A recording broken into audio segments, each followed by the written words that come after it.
Before the first central bank was even a dream, before the first stock exchange was conceived in the backrooms of Amsterdam, there was a corporation that owned a third of the known world. A power so immense, it didn't just control the money, it controlled the definition of reality itself. This is the story of the shadow economy.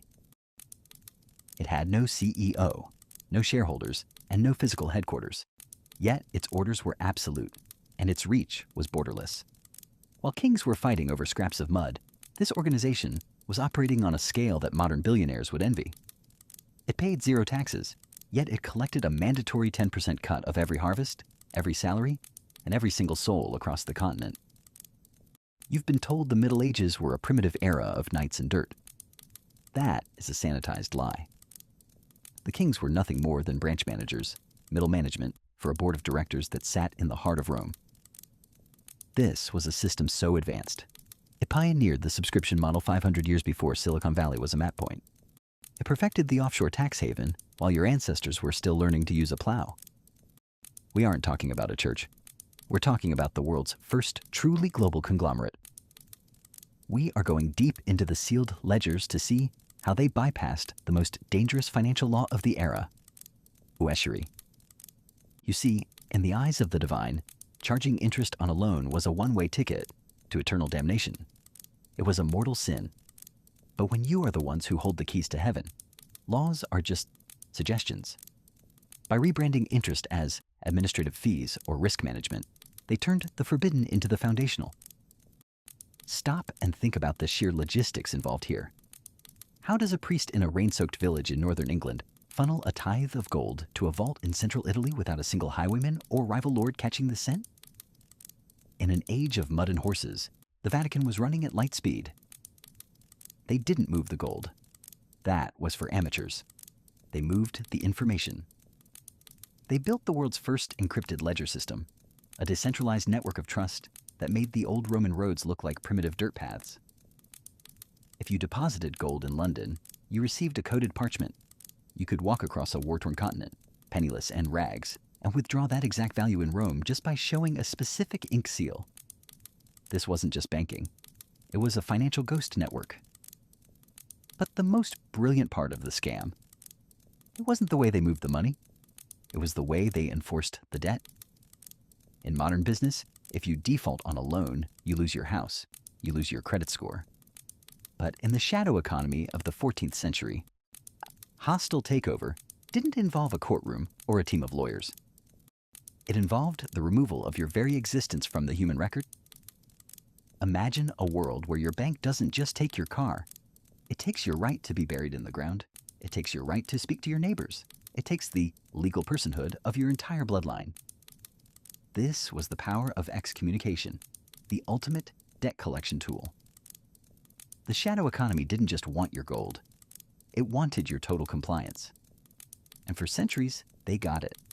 Because no matter how powerful a king became, he knew that the moment he stopped the flow of wealth to the vaults of St. Peter, the lights would go out on his kingdom.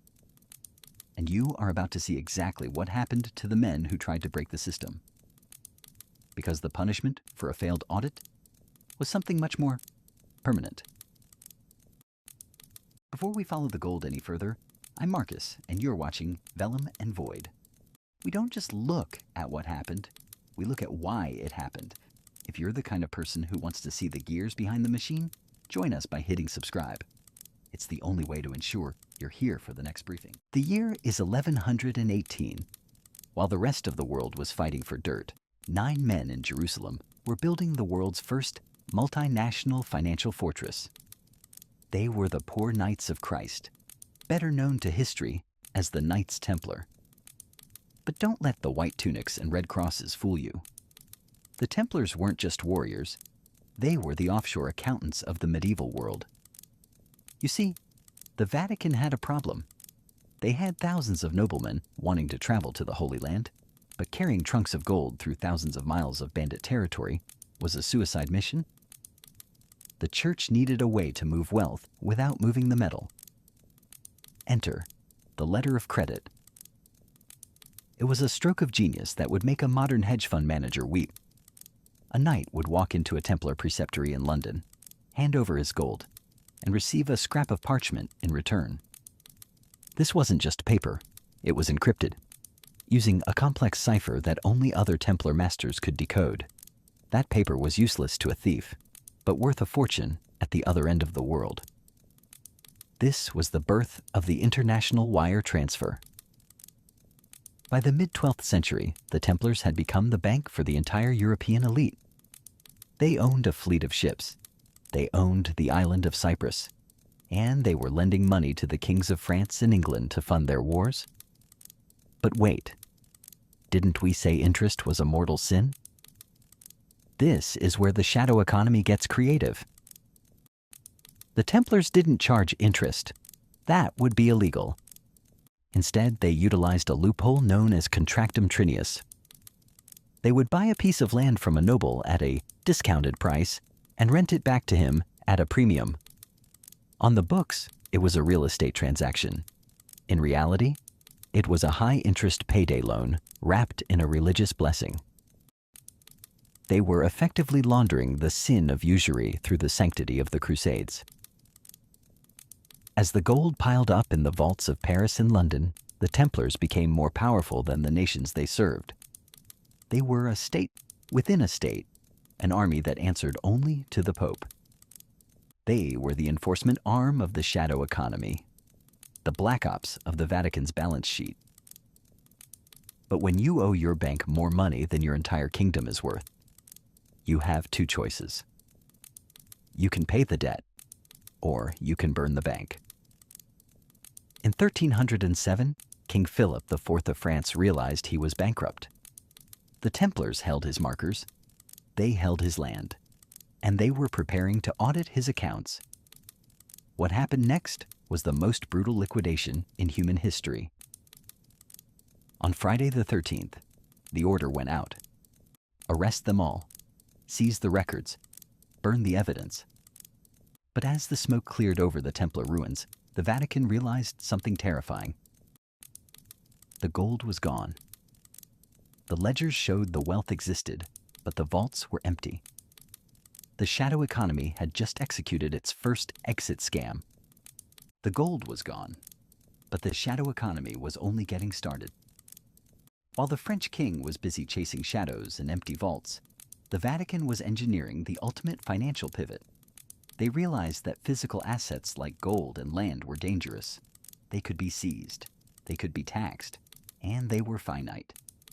To build an empire that could never be toppled, they needed a product that was invisible, infinite, and required zero shipping costs.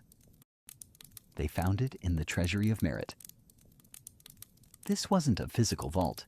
It was a spiritual central bank. The theory was simple, yet terrifyingly effective. The Church claimed that the good deeds of Christ and the saints had created a surplus of holiness, an infinite reserve of spiritual capital. And as the sole gatekeepers of this reserve, the Vatican could withdraw pieces of this merit and sell them to the public in the form of a document. They called it an indulgence. In modern terms, this was the world's first SaaS model, salvation as a service. Think about the brilliance of this business model. There was no raw material cost, no supply chain issues, no inventory management. You were selling a piece of paper that promised to reduce a person's time in purgatory. By the 15th century, the shadow economy had industrialized the afterlife. They hired sales representatives like Johann Tetzel, a man who was essentially a high-pressure telemarketer for the 1400s. Tetzel didn't just sell forgiveness, he used psychological triggers that modern advertisers still study today. His catchphrase was a masterclass in copywriting. As soon as the coin in the coffer rings, the soul from purgatory springs. It was a catchy jingle for a multi-billion-dollar revenue stream. But the Vatican didn't just stop at individual sales. They practiced market segmentation. They had different price points for different sins. A partial indulgence for minor infractions, a plenary indulgence for a total wipe of the ledger. They even expanded their target audience to include the dead. Why only sell to the living when you can tap into the guilt of every grieving relative on the planet? Suddenly, the shadow economy wasn't just collecting tithes, it was generating liquidity on demand. When Pope Leo X needed to fund the massive construction of St. Peter's Basilica, the ultimate corporate headquarters, he didn't ask for a loan. He simply authorized a new product launch of Jubilee indulgences. This was the first time in history that a financial bubble was built entirely on faith. But here is the dark reality of an infinite supply. It leads to hyperinflation. By the early 1500s, the market was saturated. The pardoners were becoming more aggressive, and the price of salvation was getting so high that it was choking the local economies of Europe. The wealth was being sucked out of Germany and funneled into the marble floors of Rome. The shadow economy was operating at its peak efficiency. It was a global monopoly with no competitors. But in the world of business, when a monopoly starts pricing its customers out of existence, it leaves the door wide open for a disruptor. And in 1517, a German monk was about to file a whistleblower report that would crash the entire spiritual market. The Vatican was the ultimate monopoly. It owned the product, it owned the distribution, and it owned the license to operate for every soul in Europe. But in the world of high-stakes business, the more a monopoly squeezes its customers, the more it creates a vacuum for a competitor. Enter Martin Luther. To history, he was a monk with a grievance. To the shadow economy, he was a disruptive tech founder. In 1517, Luther didn't just write a list of complaints, he filed a shareholder revolt. When he nailed those 95 theses to the door of the castle church, he was effectively calling for a total audit of the treasury of merit. He argued that the Vatican's product, the indulgence, was a fraudulent asset with zero underlying value. This was the 16th century equivalent of a short seller report that wipes out a company's market cap overnight. But Luther had a secret weapon that the Vatican's board of directors didn't see coming: the printing press. Before this moment, the church controlled the information flow. If you wanted to read the terms of service in the Bible, you had to go through a priest who read Latin. It was a proprietary software lock. But the printing press was the first open source movement in human history. Suddenly, Luther's review of the church was being mass-produced in the common tongue. It was going viral. Within weeks, his ideas had spread across Germany. Within months, the Vatican's user base was defecting by the millions. The shadow economy was facing its first major bank run. Princes and kings across Northern Europe realized they could stop paying the 10% tithe to Rome. They could internalize the wealth. This wasn't just about theology, it was about asset seizure. In England, Henry VIII executed the ultimate hostile takeover. He didn't just leave the church, he liquidated their physical assets. He seized the monasteries, melted down the gold, and redistributed the land to his own venture partners, the English nobility.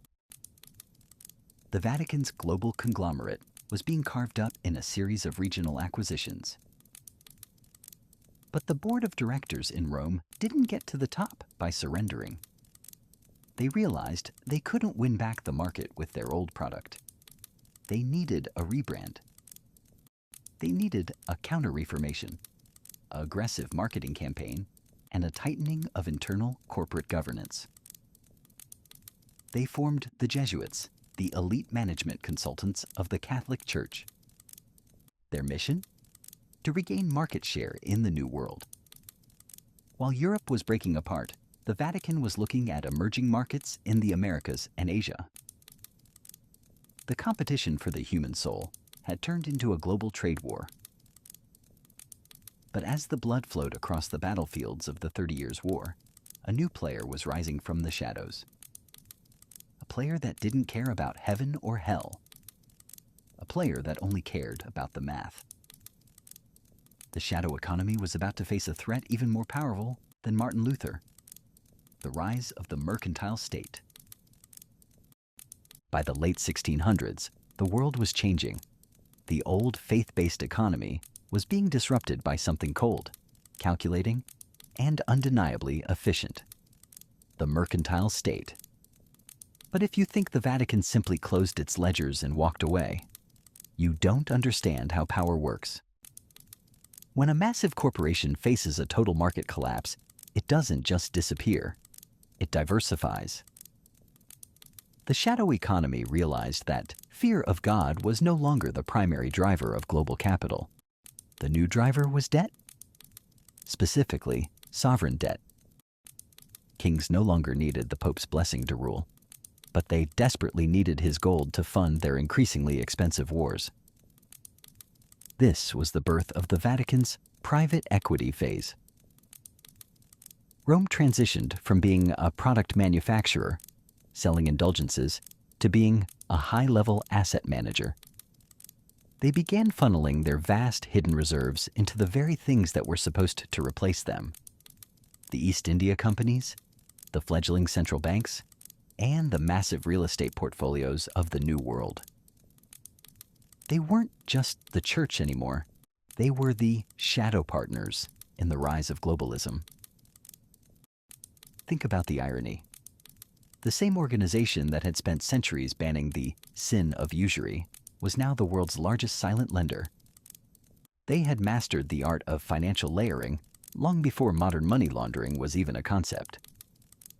Through a complex web of charitable foundations and ecclesiastical trusts, they moved capital across borders with a level of anonymity that would make a Swiss banker blush. But as the Industrial Revolution roared into life, a new question emerged for the board of directors in Rome. How do you maintain control in a world that is moving from gold to paper, and from paper to digital? The answer lay in the most boring, yet most powerful tool ever invented: double-entry bookkeeping. While the public was focused on the Gilded Age of rail and oil, the shadow economy was perfecting its gilded ledger. They realized that you don't need to own the land if you own the mortgage. You don't need to own the king if you own his credit line. By the early 20th century, the Vatican had evolved into a sovereign financial entity, a state with no citizens, no army, and no taxes, yet holding a seat at the table of the world's most powerful central banks. They had achieved the ultimate exit strategy. They had moved their wealth into the void, a space where it was no longer visible to the taxman, the revolutionary, or the common man. But even the most perfect shadow system leaves a trace.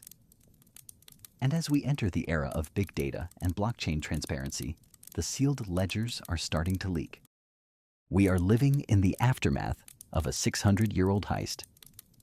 The shadow economy didn't fall with the French Revolution, and it didn't dissolve with the invention of the internet. It simply moved deeper into the infrastructure of our lives. Today, the Vatican Bank, officially known as the IOR, the Institute for the Works of Religion, operates as one of the most unique financial nodes on the planet. It is a bank within a sovereign city-state, making it effectively offshore while being in the dead center of Europe. It answers to no national regulator. It follows no standard know-your-customer protocols. For decades, it was the world's ultimate black box, a place where the wealth of the old world could be washed into the new world with total impunity. But the archives go much deeper than just one bank. Think about the systems you use every day. The concept of sovereign immunity, the concept of trusts and foundations, the very idea that a corporation can be a legal person that never dies. These aren't modern inventions. They are the legal ghosts of the shadow economy, the tools perfected by the church to ensure their assets could survive the death of any king, any pope, or any revolution.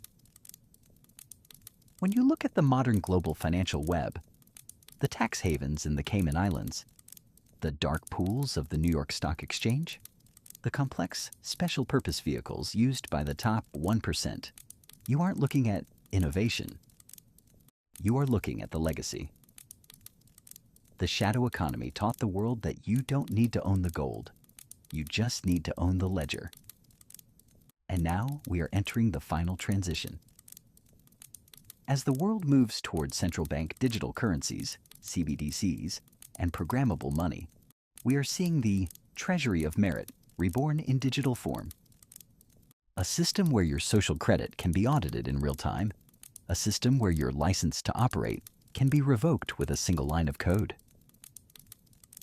Is it a coincidence that the same organizations that pioneered Fear as a Service in the 1400s are the ones most interested in the digital identity systems of the 2060s? History isn't a straight line. It's a circle. The vellum may have turned into silicon, and the seal may have turned into biometrics. But the goal of the board of directors remains exactly the same as it was in the days of the Black Dinner. Total, unchecked, invisible, control. You have been watching Vellum and Void. We have scratched the surface of the sealed ledgers, but the void is vast, and the names written in the margins of history are starting to speak. The shadow economy didn't end with the Medici. It just changed its name. You're watching Vellum and Void, and if you've made it this far, you're already one of us? Subscribe to the channel and turn on notifications.